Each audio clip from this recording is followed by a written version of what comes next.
حالات حاضرہ کے پروگرام کے بارے میں ہمیں کوئی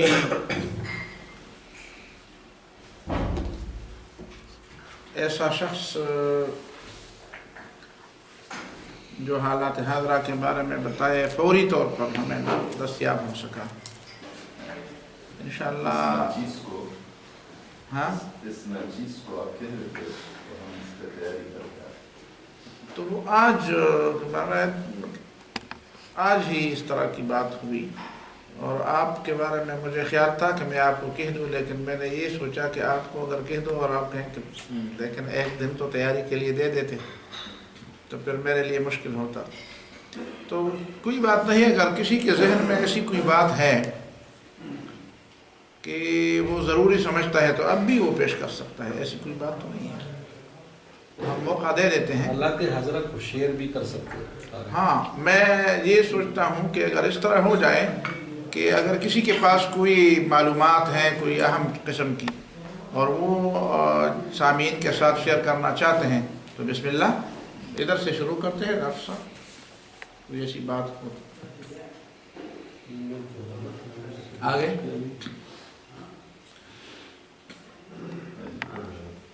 بسم اللہ الرحمن الرحیم. یہ جو ملک کے اندر داس قادری کا جو پانسی کا جو مسئلہ ہے تو قانون اور آئین کے حوالے سے بھی ایک بڑا اس وقت ایک سلگتا ہوا سوال ہے کہ ایک آدمی نے قانون کو ہاتھ میں لے کر دوسرے آدمی کو قتل کیا ہے جو اس کو یہ حق نہیں پہنچتا کہ اگر وہ اس کے نظریات کے ساتھ اختلاف رکھتا ہے. اور دوسری طرف اللہ کے رسول کی محبت ہے، اس جذبے سے وہ آدمی مغلوب ہو کر اس نے یہ حرکت کی ہے.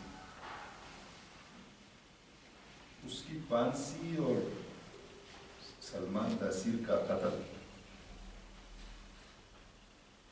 اس پہ علمی گفتگو یا قانون کے حوالے سے گفتگو میں سمجھتا ہوں کہ اتنی اہم نہیں ہے. اہم بات یہ ہے کہ اس وقت اس ملک کے اندر اور پوری دنیا کے اندر جب سے اشتراکیت کا جنازہ اٹھا ہے اس کے بعد ایک نئی تفرید سیکولرزم کی شکل میں جو ہے دنیا میں آئی ہے اور سیکولرزم کا ایجنڈا اتنا خطرناک ہے اور مسلمانوں کے لیے نظریاتی جنگ کی ایک ایسی شکل ہے کہ ایک کثیر الجہد قسم کا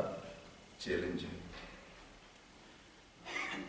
اور اس میں جو انٹرسٹنگ بات یہ ہے کہ سیکولرزم جو کہ بنیادی طور پہ وہ لادینیت ہے اور مذہب کو انسانی ضرورت یا اس کو اتنی اہمیت نہیں دیتا، اس نے صوفیزم جو ہے اس کو بھی اپنے جلوں میں رکھا ہے. اور صوفی موسیقی، صوفیزم اور محبت کے صوفیزم سے جو ہے محبت نکلتا ہے، امن نکلتا ہے. اور اسی آڑ میں وہ پھر جہاد کو بھی انہوں نے ہدف بنایا ہے، اس کو محکوم کرنا ہے. تو یہ اس معاشرے کے پڑھے لکھے افراد کے لیے انتہائی ضروری ہے کہ جہاں وہ اسلام کی بنیادی ارکان، اس کے نظام عبادات اور اس کے معاملات مطالعہ کر کے ایک شعور حاصل کرتے ہیں. اس وقت سب سے بڑی چیز جو میری نزدیک اس وقت جو ہمیں ایک فرنٹ ہمارے سامنے ہے اور خصوصاً نوجوانوں کے لیے کہ وہ سیکولرزم کو علمی بنیادوں پہ اس کا مطالعہ کرے. اور یہ میں سمجھتا ہوں کہ ممتاز قادری کے پانسی پہ جو پاکستان کے اندر رد عمل ہوا ہے، یہ سیکولرزم کے منہ پہ ایک تمانچہ ہے اور ایک ایسا سلیب ہے کہ سیکولرزم کی تمام کوششوں کے باوجود اور بہت سارے انویسٹمنٹ کے باوجود وہ اسلامیان پاکستان کے ذہنوں کو فتح نہیں کر سکے. یہ ایک امید کی کرن ہے. اور پھر ممتاز قادری کے اس پانسی نے پاکستان کے مسلمانوں کے مختلف مکاتب فکر کے اندر ایک وحدت پیدا کی ہے اور مسلمان کے اندر ایک نیا میں ایک ولولہ اور جذبہ دیکھ رہا ہوں. اس لیے اگر ہم اپنے پاکستان کی تاریخ کو، جو اس کے مختلف ٹرننگ پوائنٹ آئے ہیں، یہ ایک نیا پیج ہے، ایک نیا پیج ہے جس کو ہم نے ٹرن کیا ہے. لہذا میری گزارش ہے تمام ساتھیوں سے اور نوجوانوں سے کہ سیکولرزم کا مطالعہ کریں. سب سے اس پہ لیٹسٹ بک جو ہے اس وقت طارق جان کی ہے، جو اس طرح تفصیلی شاید کسی نے اس پہ لکھا نہیں ہے سیکولرزم پہ، یا مولانا مودودی رحمہ اللہ کے اسلام اور جاہلیت. اس قسم کی کتابوں کا اور پیمفلیٹس کا آپ مطالعہ شروع کر دیں، کیونکہ media, print media, electronic media اور عالمی ایجنڈا جو اس وقت جو یہ دنیا 120 ملٹی نیشنل اور کارپوریشنوں کے ہاتھ میں اس وقت ہے اور ایک پولیٹیکل اکانومی کو مسلط کیا جا رہا ہے. اور WTO اور IMF اور ورلڈ بینک جو آپ کی سیاسی منظرنامے کو ہر اسلامی ملک کے اندر وہ تبدیل کر رہے ہیں. اور یہ عمل اس وقت سے شروع ہوا ہے کہ 1857 کے جنگ آزادی کے بعد جو مسلمانوں کے اندر بیداری آئی ہے، تو ویسٹ نے یہ فیصلہ کیا ہے کہ دلیل کی بنیاد پر ہم جو ہے ہار چکے ہیں. اس لیے انہوں نے تشدد کا راستہ اختیار کیا ہے اور 2 عالمی جنگیں ہوئی ہیں. اور ان 2 عالمی جنگوں کے بعد کیپٹلزم اور کمیونزم کا جو اٹھان ہے اور جو مقابلہ ہے، اور ان اسباب پر بھی غور کرنے کی ضرورت ہے کہ کیپٹلزم کیوں ایگزسٹ کر رہا ہے اور کمیونزم کیوں فیل ہوا. وہ اس لیے فیل ہوا کہ کمیونزم نے انسانی تہذیب کی نفی کی تھی. انہوں نے سیولائزیشن کو مائنس کر دیا تھا اپنے نظریات سے، جبکہ اس کے مقابلے میں کیپٹلزم کے پاس ایک سیولائزیشن ہے. غمی اور شادی کے رسم و رواج ہیں، کسی حد تک خاندانی نظام ہے، کافی حد تک روایات ہیں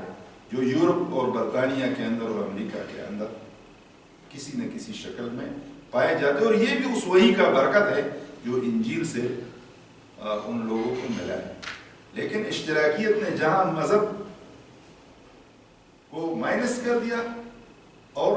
ایک سٹیٹ پالیسی کے طور پہ خدا کو کائنات سے بے دخل کر دیا، تو اس لیے وہ نظام جو ہے وہ ایگزسٹ نہیں کر پایا. اور اس کے مقابلے میں کیپٹلزم جو اس وقت موجود ہے، کیپٹلزم کے اندر ایک نئی شکل اور ایک کثیر الجہت قسم کا اور ملٹی ڈائمینشنل ایک چیز سامنے آ رہی ہے جس کا مسلمانوں کو سامنا ہے. یہ اس وقت جو بالکل میری ذہن میں یہ باتیں ایک ہفتے کے اندر مطالعے میں آئی تھی، تو آپ کے ساتھ شیئر کی. جی بسم اللہ الرحمن الرحیم. خیر نعمان صاحب نے ایک بڑے اہم جو واقعے کی طرف اشارہ کیا ہے، لیکن انہوں نے اس کے قانونی پہلو اور اس کے دینی پہلوؤں سے جو ہے اعتراض کرتے ہوئے دوسرے پہلو کی طرف زور دیا ہے، جبکہ میں سمجھتا ہوں کہ اس وقت اس مسئلے کی جو دینی پہلو ہے اور اس کی جو قانونی پہلو ہے وہ ہمارے ذہنوں میں اچھی طریقے سے واضح ہو جائے۔ اس حوالے سے جو نکات کل کے خطبہ جمعہ میں آپ نے اٹھائے تھے اور جن کا تذکرہ ہم نے چند دوستوں کے ساتھ کیا، اور وہ سب اس چیز کے قائل ہو گئے کہ یہ واقعی جو ہے جسٹیفائیڈ ہے یہ چیز، اگر اسی جو ہے اسلحے سے ہم جو ہے بھی لیس ہو جائے یہاں کے جو یہ شرکاء ہے، اور میں آپ سے درخواست کر لوں کہ اگر آپ ان نکات کو مختصراً اس محفل میں بھی جو ہے وہ پیش کر دیں تو یہ جو حضرات بیٹھے ہوئے ہیں ان کو بھی جو ہے ایک اسلحہ میسر آئے گا، تاکہ ہم معاشرے میں اس چیز کو جہاں جہاں پہ ملے ان نکات کے ذریعے ان کے ساتھ جو ہے وہ مقابلہ کر لیں۔ تو یہ میری آپ سے ایک درخواست ہے کہ وہ چیز اگر دوبارہ آ جائے تو بہتر ہوگا ہماری سب کے لیے۔ اچھا، آپ بات میں کسی کے ساتھ کوئی بات ہے ایسی کوئی بتائیں تو کھل کر۔ ڈاکٹر طاہر صاحب، اس میں میرے خیال میں اس طرح ہے کہ علماء صاحب نے تو جو باتیں کی ہیں وہ تو پرانا مطلب ہے، وہ ہے جو چل کے آ رہا ہے اور چیز ہے، لیکن اس وقت جو موجودہ حالات ہیں اس میں اصل مسئلہ کیا ہے؟ بنیادی طور پر بات یہ ہے کہ ابھی یورپ مغرب یا جو یہودی لابی کہتے ہیں یا نصرانی لابی کہتے ہیں، جو بھی ہے وہ ڈائریکٹلی حملہ نہیں ہو سکتے، انڈائریکٹلی وہ حملہ کرتے ہیں۔ یعنی اس وقت آپ ٹی وی پہ مذاکرے دیکھ کر اور کچھ عرصے سے آپ دیکھیں اس کا جائزہ لیں، کچھ عرصے سے آپ کسی عالم کو ایک مذاکرے میں بٹھا دیتے ہیں اور اس کے ساتھ کوئی ایسی سیکولر اور کوئی ایسی لبرل خاتون کو ساتھ بٹھا دیتے ہیں جس کو کسی قسم کی بھی حیا شرم اور کچھ بھی نہیں ہوتا، یہ چیز وہ رکھ کے اور پھر اس عالم کی خوب بے عزتی کرواتے ہیں اس سے۔ یعنی یہ میں نے دیکھا اس دن عظمہ بخاری ایک پوتی بیٹی ہوئی تھی اور وہ کہتے ہیں کہ یہ علماء اور اشرف یہ جو طاہر اشرفی بھی بیٹھے ہوئے تھے، اور وہ کہتے ہیں کہ یہ علماء جو ہیں یہ تو بالکل بیوقوفی والی باتیں کرتے ہیں، بالکل اس انداز سے بات کی، بیوقوفی والی باتیں کرتے ہیں اور ان کو کچھ سمجھ نہیں آتی ہے کہ کیا کر رہے ہیں کیا نہیں کر رہے ہیں۔ یعنی علماء کو ڈیگریڈ کرنا، اس کو وہ کرنا، شاعر اسلام کو ڈیگریڈ کرنا، اور اس وقت جو خاندانی جو بل آیا ہے یہ بھی یہی تھا کہ وہ ڈائریکٹلی نہیں کر سکتے لیکن آپ کے خاندان کو برباد کرنا چاہتے ہیں، اس لیے کہ آپ کے چچا دادا بیٹا بیٹی ان کا سب کا جو ایک رشتہ ہے اور یہ پورا ایک دیوار ہے، اس کے اندر یہ سارے لوگ محفوظ ہیں، اس دیوار کو وہ توڑنا چاہتے ہیں، اور اس دیوار کو توڑ کے پھر جو ہے بیٹی بیٹی نہیں رہے گی، بیٹا بیٹا نہیں رہے گا، بیوی بیوی نہیں رہے گی، بیوی اور خاوند کو آپس میں مد مقابل لانا چاہتے ہیں۔ حالانکہ بیوی اور ہسبینڈ اور وہ جو ہے آپس میں وائف جو ہے وہ تو ایک وہ بن رہا ہے، خاندان کا ایک سسٹم بنیاد بن رہا ہے، آپس میں ایک تعلق ڈیولپ ہوتا ہے، ایک دوسرے کے ساتھ وفاداری کا اور محبت کا رشتہ قائم ہوتا ہے، لیکن اس بل کے ذریعے وہ اس کو ایک دوسرے کے مقابل کھڑا کرنا چاہتے ہیں، اور اس کا نتیجہ یہ ہوگا کہ آپ کے ملک کے اندر طلاق کی ریشو جو ہے وہ بڑھتی جائے گی۔ آج پہلی طلاق آ گئی ہے، طلاق کا رشتہ بڑھتا جائے گا، اور جب طلاق کا رشتہ بڑھے گا تو اس کے اور کتنے مزید یعنی اس کے کتنے وہ حصے بخر اور نتائج اور کیا کیا ہوں گے، تو یہ ایک پورا گیم ہے۔ اسی طرح سے یہ تو وہ شرمین چنائی والا ہے، عسکری وارڈ، یعنی آپ اس میں میڈیا کو دیکھیں کہ میڈیا ہمیشہ اور آپ کا جو ریاست ہے وہ ہمیشہ ان کاموں کو اور ان چیزوں کو پروموٹ کرتی ہیں جو اسلام کے خلاف ہے، شاعر اسلام کے خلاف ہے، اس کو ہیرو بنا کر پیش کرتے ہیں، اور جو اسلام کی بات ہوتی ہے، اسلام کی شاعر ہوتی ہے، اس کو تنقید کا نشانہ بناتے ہیں، اس کو نیچے دکھانے کی کوشش کرتے ہیں۔ تو اس میں اس وقت سوچنے کی بات یہ ہے کہ اس پہ جو خواتین بل ہے اس پہ مجھے افسوس ہوتا ہے اس چیز پہ کہ ہماری دینی جماعتیں سوائے جمعیت علماء اسلام کے، میں بالکل کھل کر یہ بات کرتا ہوں، سوائے جمعیت علماء اسلام کے جنہوں نے کھل کر اس پہ ڈسکشن کی اور بڑے دعوے کے ساتھ مدعی بن کے اس پہ وہ بات کر رہے ہیں، باقی کسی سیاسی جماعت نے بھی دینی جماعت نے بھی اس پہ کوئی کما حق کا کوئی ادائیگی نہیں کی ہے، لیکن یہ ایک بنیاد ہے۔ اسی طرح سے توہین رسالت کی بات ہے، یہ توہین رسالت کو اصل میں ختم کرنا چاہتے ہیں، لیکن یہ کسی طریقے سے اس کے لیے بہانے ڈھونڈنے اور بہانے وہ کا تلاش کرنے ہیں، اور یہ آہستہ آہستہ خواتین بھی، اس سے پہلے مشرف کے دور میں حدود کا مسئلہ آیا تھا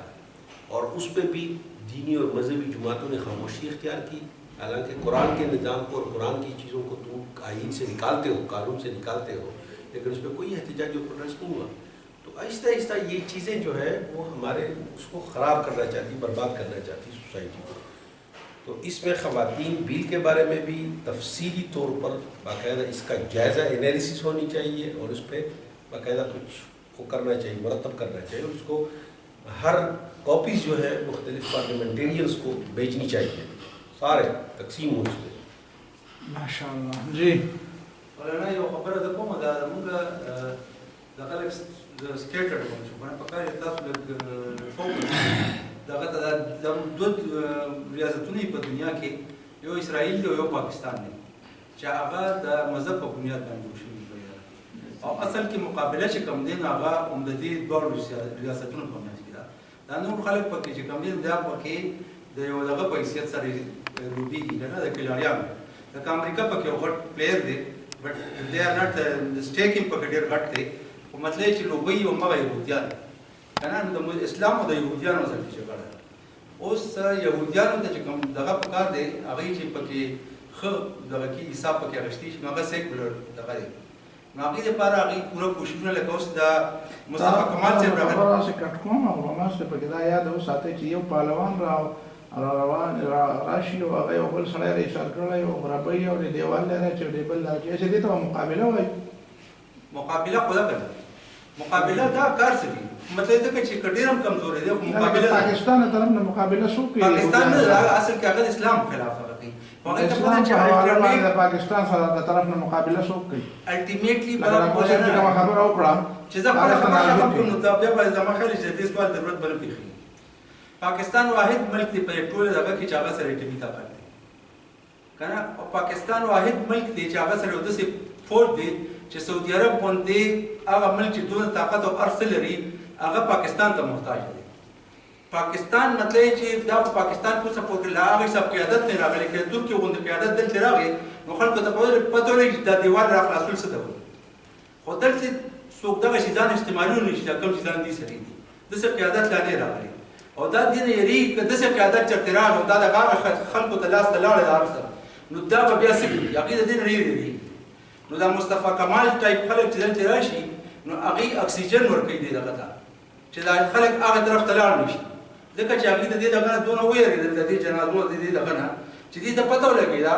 چې یاره دا خلک خو را پاسېدو واله دي او دې را دغه کېدو او د دې تپوس دې ټایم کې قیادت صحیح نصیب شو او دا ټول یو طرف ته دې مخه شوه، دې بیا مونږ چېرته نه کړي که نه. نو د دې وجې نه اوس خلکو له پکار چې موږ په اتحاد امت باندې او داسې اکسیجن چې کله ملاوېدل شروع شي لکه مصطفی کمال باندې پکار چې دې سختۍ سره مخالفت وشي، ځکه چې اوس ایکسپوز کېږي الطاف، اوس ایکسپوز کېږي د را ایجنټان ټول ون بای ون، پیپل پارټي، مسلم لیگ کې هم د را ایجنټان شته، دا ټول ایکسپوز کېږي. دې ټایم کې ورته اکسیجن نو پکار چې موږ دې شیدان ته وګورو،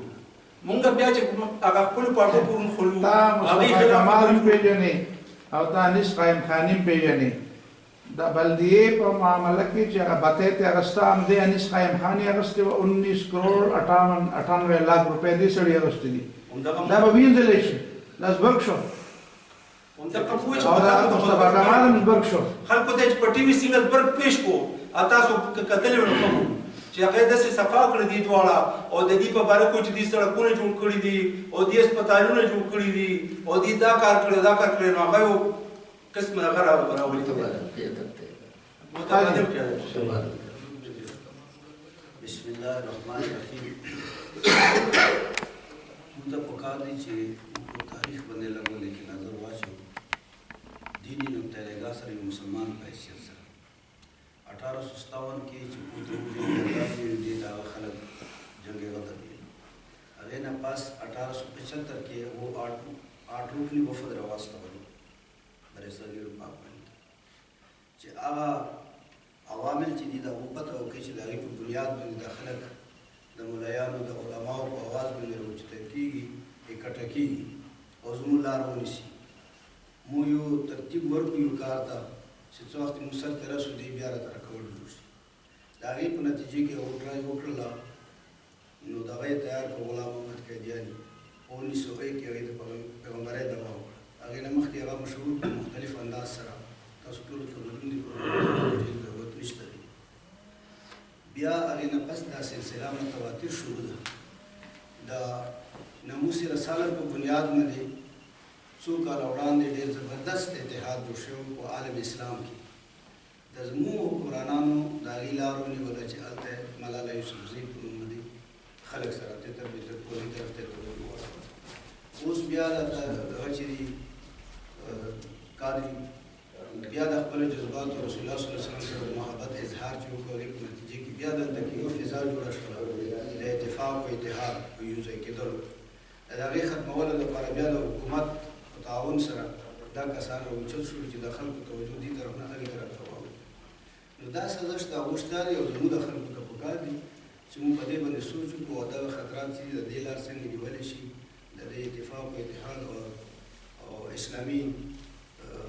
اسلام په باره کې مزید معلومات حاصلول په هغې کې کوشش کول قرآن و سنت چې ګماران چې هغه سړي ته پته ولګي چې اصلي لار څه ده او موږ لپاره د هغې کې څه علاج شوی دی په داسې حالاتو چې څه وخت یې په مسلمانانو کې افراتفري ولا کیفیت جوړ شي. صحابه کرام په منځ کې هم خلکو کوشش کړی و او الله تعالی چونکې الله تعالی رسول نه ډایرکټ تربیت یافته و نو الله تعالی په باندې فضل و کرم خصوصي هغې په نتیجې کې هغه څیز مخې ته رانهولو چې کوم هغه غیار وغوښتلو. نو اوس هم که موږ اتفاق او اتحاد مظاهره وکړو فرخدالۍ نه کار واخلو او د دو خلکو له یاد نیولو لپاره خپله کې متحد و متفق شو انشاءالله الله تعالی به زموږ حال مناسب وي. جی میں محترم خیرالرحمان صاحب نے جو فرمودات کیے اس میں ایک اضافہ چاہوں گا کہ جب کیپٹلزم کے مقابلے میں کمیونزم اور سوشلزم فیل ہوئی تو ہنری کسنجر اس وقت وزیر خارجہ تھے امریکہ کے. اس نے ایک مقالے میں خبردار کیا کہ ایک سے بڑھ کر ایک خطرہ آ رہا ہے اور اس کا تدارک کرنا ہوگا اور وہ ہے ری اویکننگ آف اسلامک آئیڈیالوجی. اگر اس کا تدارک نہیں کیا گیا تو یہ سوشلزم اور کمیونزم کے مقابلے میں بہت بڑا خطرہ بنے گا کیپٹلزم کے لیے. اس میں صرف اضافہ کرنا چاہتا تھا. جی آگے. میرے خیال میں ایک سوال پٹ اپ کروں گا. اس میں یہ ہے کہ پاکستان میں جیسے ابھی میں تو ادھر کافی عرصے سے باہر رہا ہوں تو اس میں یہ کہ فری میسن جو ہے میرے خیال میں اتنے زیادہ لوگوں کی یا تو اویئرنیس نہیں ہوگی. اور اگر اویئرنیس ہوگی تو ہم اگر جمعے کی نماز میں جاتے ہیں جو میجورٹی ہوتی ہے گیدرنگ کی اور اس میں موسٹلی جو یعنی جو ٹاپک رکھے جاتے ہیں اس میں یہ ہوتا ہے کہ بھائی وضو کس طرح کرنا ہے یا ایک دوسرے فرقے سے ہم زیادہ منسلک رہتے ہیں کہ بھائی اس فرقے نے یہ مسجد بنا لی ہم کو یہ کرنا ہے اور اس کو یہ کرنا ہے. لیکن جو حالات حاضرہ ہیں اس میں یہ کہ جو وومن رائٹس ایکٹ جو لاہور میں پاس ہوا ہے اس کا بھی لنکڈ فری میسن سے یہ آتا ہے کہ بھائی فیملی جو ہے بریک ڈاؤن کر دیا جائے اور آدمی عورت کے خلاف ہو جائے اور اس کا یہ کہ جو شادی کا جو نظام ہے وہ ختم ہو جائے کمپلیٹلی. اس میں ود ان نیکسٹ 20 ایئرس اگر آپ جو بھی سروے دیکھ لیں ابھی ریسنٹلی جو پاس 1 منتھ اگو پاس ہوئے ہیں کہ بھائی چائنا میں 30 ملین ایڈلٹس جو ہیں یا جو ورکنگ کلاس ہے وہ ختم ہو جائے گی اور وہ ختم ہو جائے گا جو کہ ایک ورلڈ پاور بن گئی ہے اکنامکلی. تو کیا پاکستان میں اگر اس طریقے سے جو حالات یا ٹاپکس جو ہیں عام لوگ کے اندر اویئرنیس ہو کہ اس میں کیا کر سکتے ہیں, جماعت کیا کر سکتی ہے, پھر اس کے بعد اس کے اثرات کیا ہو سکتے ہیں, کیا کچھ ہو چکا ہے اور کیا کچھ ہونے والا ہے. تو اگر اس کا کوئی اس طریقے سے یا تو درس کے درمیان کوئی ایسے